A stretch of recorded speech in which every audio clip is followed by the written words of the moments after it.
Cara, nesse final de semana eu tava conversando com alguns amigos, a gente tava trocando ideias sobre várias coisas, e aí chegou um momento onde a gente começou a contar nossas histórias do passado, umas engraçadas, outras mais pesadas, só que teve uma coisa que chamou a minha atenção em particular, que é que toda vez que alguém lembrava de algo do passado, batia um peso, batia um arrependimento, e não era nem com a vergonha alheia da história dos outros, era com as nossas próprias histórias.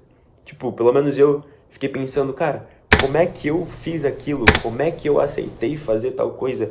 Como é que eu fui tão cego a ponto de perceber que aquilo era errado, que aquilo era besteira?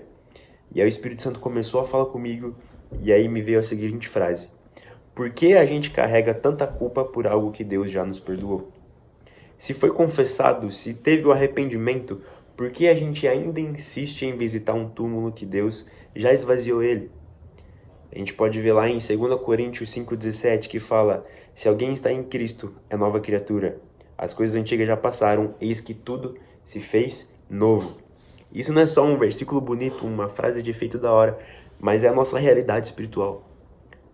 Você não somos mais aquela versão que fez besteira no passado. Aquela versão já era. Aquela versão já morreu com Cristo e ressuscitou com Ele. Só que mesmo sabendo disso, a gente ainda continua se condenando. A gente se perdoa menos do que Deus perdoa a gente. E deixa eu te falar, isso é orgulho disfarçado. É como se a cruz não fosse suficiente para você. É como se o sangue de Jesus não resolvesse isso. Mas deixa eu te lembrar aqui. Você foi perdoado, você foi lavado e você foi feito novo.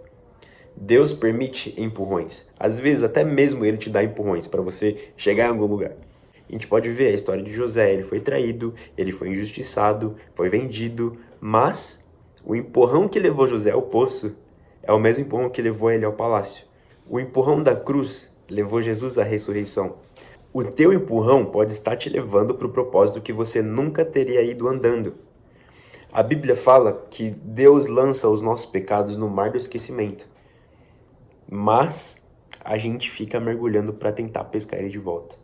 Não dá mais pra gente continuar nisso. Você precisa parar de visitar o que Deus já enterrou, cara. Você tem que se ver como Deus te vê. O teu passado, ele não te define. O que te define verdadeiramente é a cruz, é o sangue, é o propósito. Então, se você está vendo esse vídeo e carrega culpa, raiva, arrependimento, faz uma coisa comigo agora mesmo. Deixa isso no altar. Larga esse peso, ele não é mais teu peso. Hebreus 12:1 vai falar o seguinte: livremo-nos de tudo que nos atrapalha e do pecado que nos envolve e corramos com perseverança a corrida que nos é propósito. Você tem uma corrida, você tem um propósito, mas não dá para correr olhando para trás o tempo todo. Larga tudo isso e corra leve.